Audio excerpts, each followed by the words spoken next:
viajar de avião, porque o Senhor vai me levar pelas nações. Bem-vindos, meus amigos e minhas amigas. Começamos mais um episódio daquele teu podcast favorito sobre missões. Sim, estou aqui hoje com um American Guy.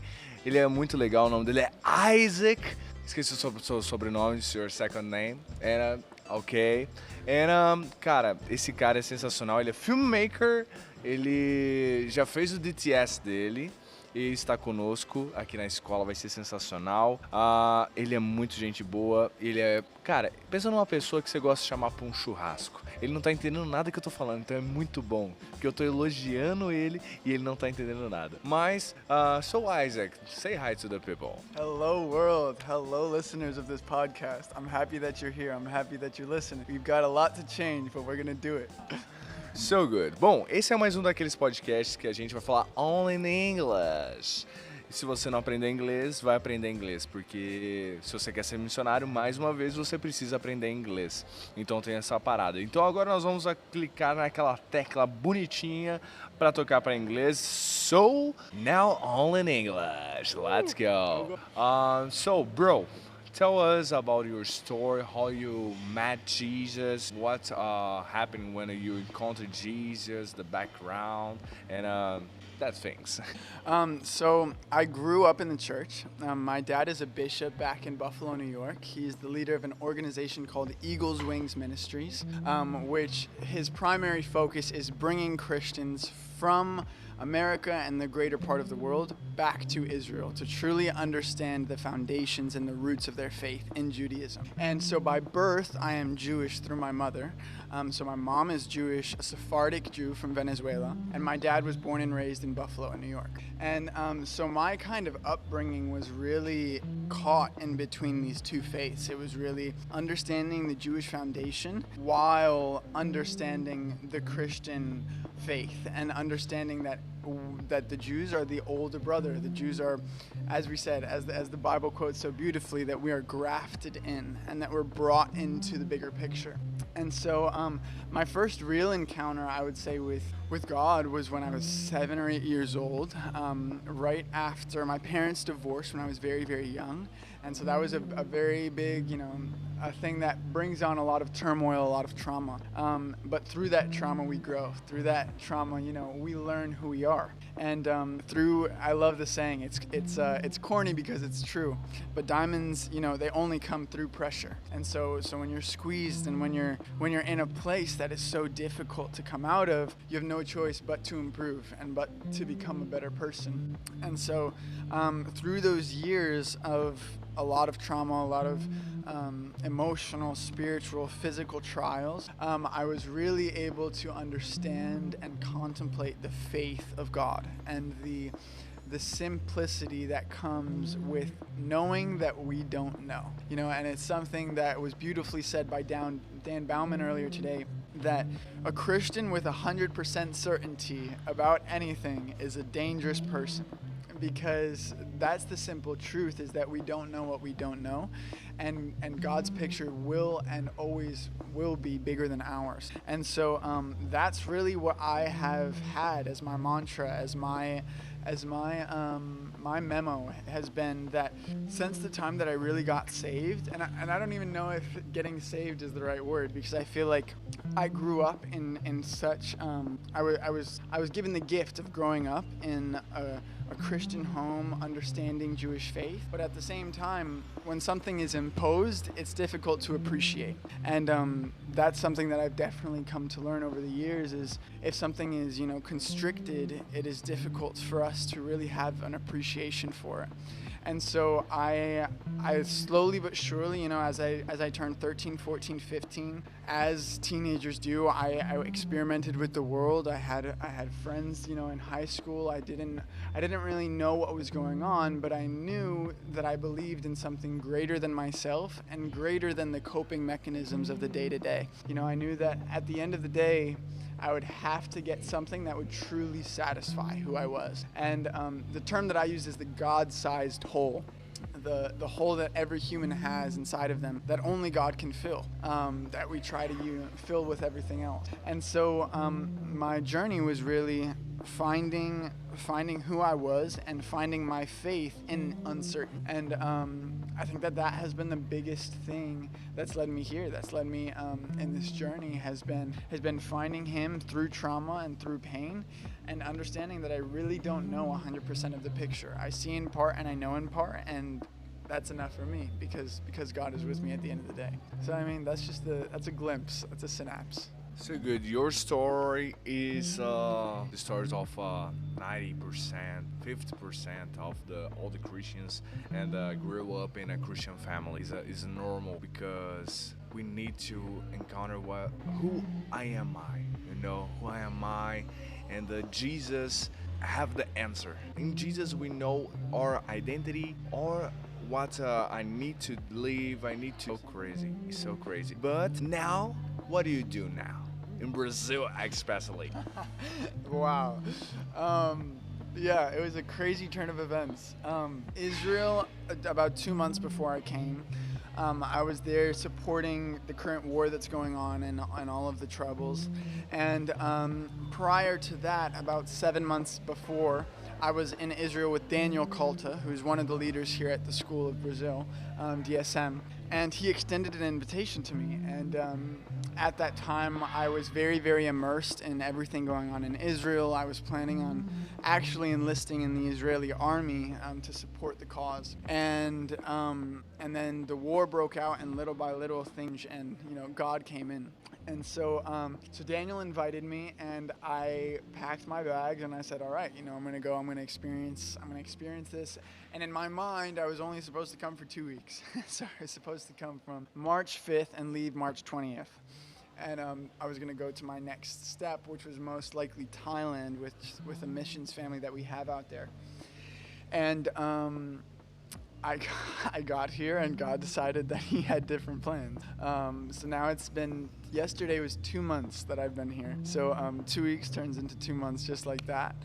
And from that, I've really been sitting under the leadership and the mentorship of Daniel, and gleaning from all that he has to give. And that's been I didn't realize the weight of. I really had thought in my life that mentors were something that would come, when I turned 30 and I had kids and I didn't, I was going through, but it's really critical for you as a young person, as a young missionary, as someone who really is trying to grow in who they are, to have somebody that has that mental space, that paradigm, to look at all of the situations that are going on and truly see what they believe the Holy Spirit's saying and the image of God is saying. And so that's what I did. I came, he told me that Daniel Colta said that he believes that this is a season of self-discovery and of redeeming who I am. Because I'd been in everything. I don't want to use the term spread too thin, but I was leading trips to Israel since I was 14 years old. I was drumming for my dad since I was 8. I was leading my dad's social media account since I turned 16. And so I was doing, so much. And along with, trying to really heal emotionally from all that my past had brought. And it was just too much, because when your mind is consumed, it's difficult for your heart to heal. And this was that space, and I didn't know it was that space. I came into it saying it's going to be a great time for me to get some content, for me to meet new people. And just like that, this became that space for my heart to heal and my mind to calm. And to be at peace. And so day by day, I've been experimenting, I've been meeting people, meeting friends, and truly learning more of who I am and more of who God has called me to be. And that journey is something that's just starting, but I think that I needed to come here for it to begin. So good.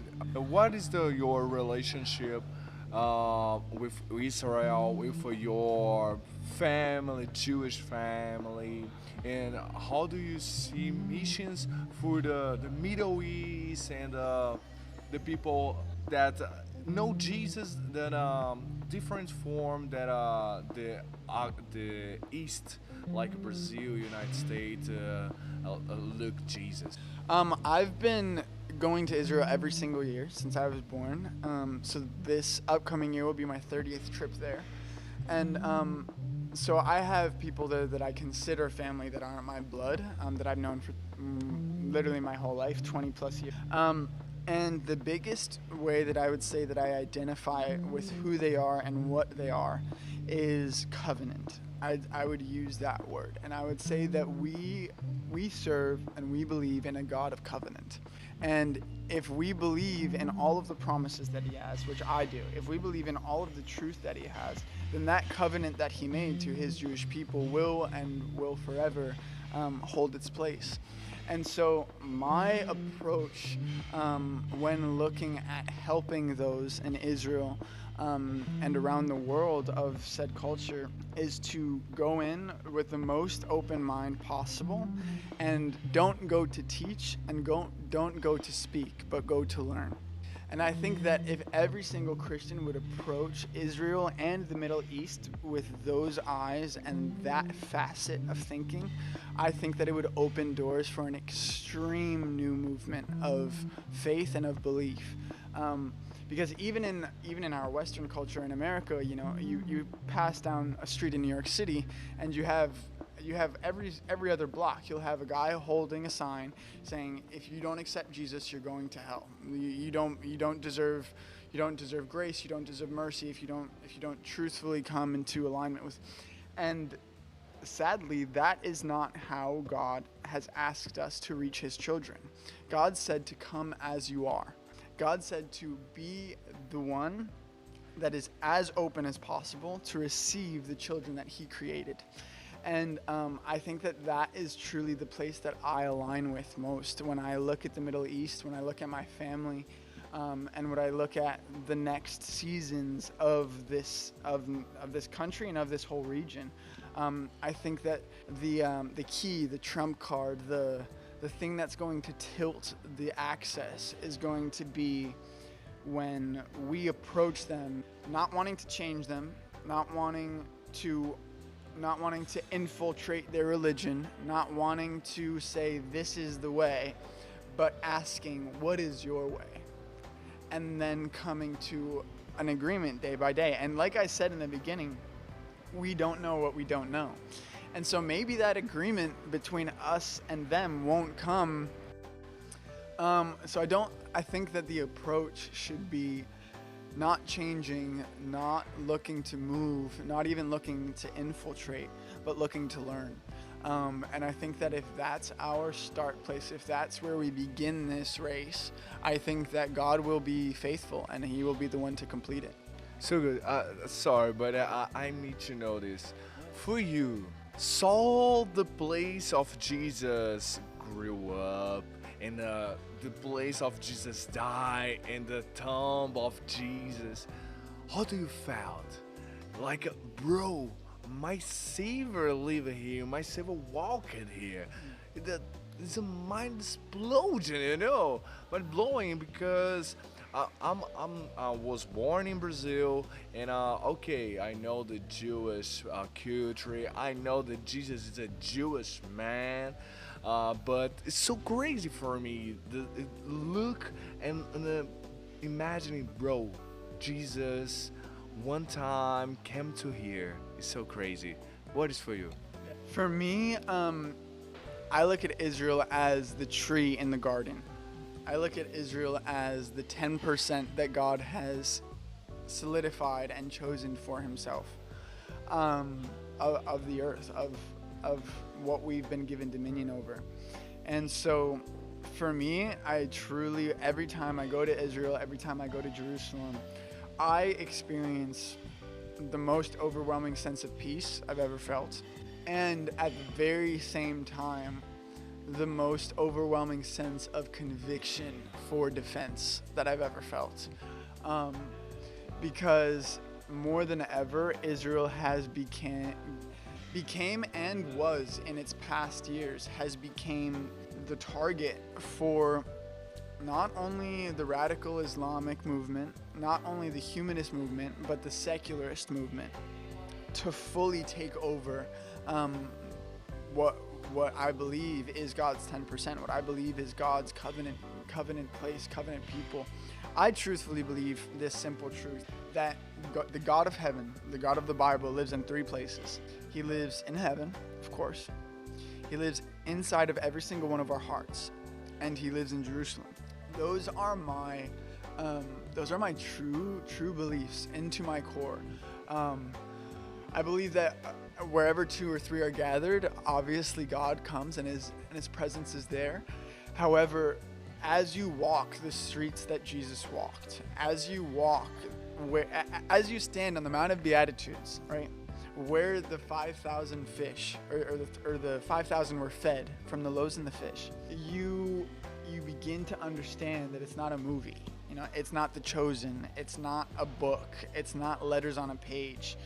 But like, and then you go down the street to the marketplace and you buy a falafel and you're eating some food, and then it clicks. I just bought falafel from this Jewish guy, and I'm living in the place where Jews began, and Jesus was a Jew. So that means that one way or another, I just bought my lunch from one of Jesus's long lost descendants, and everything becomes surreal. Everything that was once black and white snaps into technicolor, because you're no longer believing, oh, the new Jerusalem must come, you know, oh, the Jerusalem is there. It's always been there. You know, the Western Wall there's Jews every single day that go to this wall and not only pray, but wail. It's called the Wailing Wall because of how much faith and belief that they pour out, not only in this place, but in their culture and in their religion. And so for me, I would say that every single Christian at one point in their life needs to go to Israel. And I would say, and I know that finances are difficult and I know that life is difficult, but I would say that you should do everything in your power to do it before you turn the age 30. Because 30 is when Jesus began his ministry. 30 is when we really get a lot of insight into what our future will look like. And if you can insert the God of heaven and God's 10% before you establish that foundation and your vision for your life, I think that it will change for what God wants it to be. And so I think that being open and wanting to learn are your two biggest gifts. As soon as you land in the Tel Aviv Ben Gurion airport and walk out those doors, you're entering into God's 10%. You're entering into his chosen land. And it's really no small thing. You know, it's an experience that I believe doesn't only change lives, but marks lives and leaves an imprint that wherever you go, you now carry Jerusalem with you, and you understand the foundation of who you are as a Christian. And I'm really excited to see more Christians go. Jesus, I want to go to Israel. Please send me. Here I am. Wow, so good. And now we have our prophetic moment about the future. What Jesus is speaking with you. What's the nation project you will go, and something like that. God's been speaking so much. As I said, like, this whole season has been uncertainty, and that's what I've really walked in, is not knowing that I don't know. And so for me specifically, I have been curating and cultivating this video series called Finding, and it's really my journey of self-discovery and hopes that others will be able to not only find themselves as they watch, but also understand how to help others in that journey. And so that just actually started to go. That was launched yesterday and will slowly be released as the month goes on for the next 2 months. So please go check it out. It's at the Stearns Sound on Instagram, TikTok, Facebook, and YouTube, everywhere you can find it. And from that point, I was supposed to go to Sao Paulo and stay in Sao Paulo for a period of time, but God moves the way that He does, and basically rearranged all my plans. So I'm heading from here in Brazil to Bolivia, and then from Bolivia to Recife, and then from Recife I'll be in the United States for about 4 days drumming at a conference, and then after that I'll fly to Thailand for about 2 weeks. And so this season has probably been the most that I've traveled in the longest distances in my life. I've traveled to Israel forever, I've traveled to Brazil in the past, and many places in Europe, but this trajectory from Bolivia, Recife, United States, and then Thailand is the biggest real step of faith that I've taken in travel and in missions. And so I'll be cultivating, curating, and making as many videos and as much information as possible. But I'm really looking forward to meeting these kids, meeting these women and men in need, and doing everything that I can to remind them that, like I said, that the image of God doesn't only live in Jerusalem, it doesn't only live in heaven, but it lives inside of them. And the Father's love, I hope, will emanate out of me and to each and every one of those people. And so I hope that the series helps you and helps these men and women in need. And moving forward, I'm hoping to release music that will really open up and have this mindset of, there are things in life that are black and white, but our God acknowledges in His Word that we see in part and that we know in part. And I'm really hoping that my music, my videos, and just my experience in this life will start to open up the minds of my brothers and sisters to understand that and to walk in that truth that we don't know what we don't know, and only He does. And all we can do is continue on and become who we believe He wants us to be. And that's my journey, brother. That's my prophetic word. So good that in the background only have wow, so great. And walking to the end of the podcast, do you have 1, 3, 5 tips or advice to the people that want to be a missionary?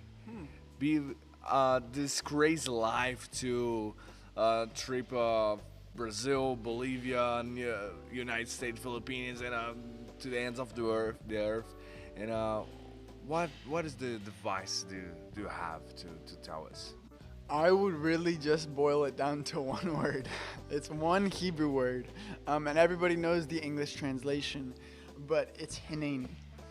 Here am I, send me. And I think that simple word, that simple term holds so much weight that it gets passed over.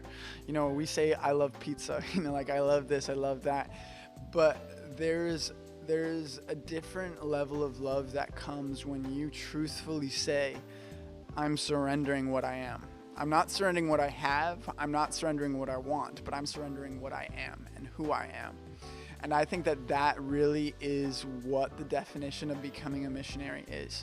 And if you are able not to surrender yourself to some being that's never gonna let you have fun again, that's never gonna let you experience good things in life, that's never gonna let you, go out dancing with your friends.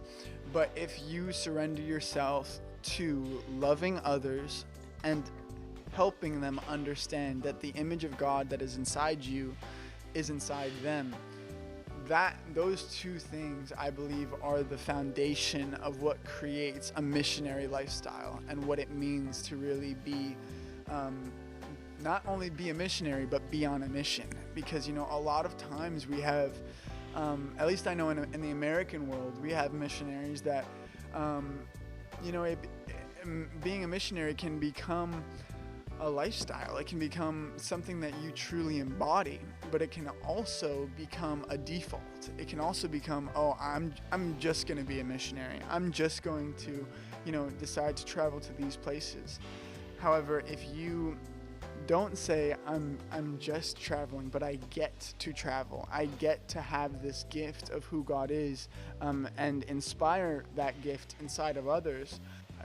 Your life will change for the better, and I think that more joy will come into who you are than ever before, because there's no greater joy in this world than being able to be the person that tells somebody that they belong, that tells somebody that they matter, that tells somebody that they're enough. And so if you start there, I think that the rest of it is an open door. The rest of it will come. Just be available. Yeah. So, what is the Hebrew word? Hineni. Hineni. Here I am. Send me. Now you speak English, Portuguese, and Hebrew. Congratulations, guys. Congratulations. So, Isaac, thanks so much to enjoy us. Thanks so much for your story. And my point of view of Israel and missionary life is changing. It's changing. Thanks so much. Thanks so much for your hurt. And it's such honor. So, click the button. Agora voltamos para o português. Pessoal, esse foi o nosso episódio. Vou deixar aqui nas redes sociais do Isaac. Por favor, follow him and follow Jesus. E curta e compartilhe o material desse cara. Ele é muito bom mesmo no que faz. Jesus brilha muito através das artes na vida dele. Então vai ser muito bom. Vai estar tudo na description of the podcast. E levante seus sapatos, pegue seu avião e faça alguma coisa para Deus. Tchau.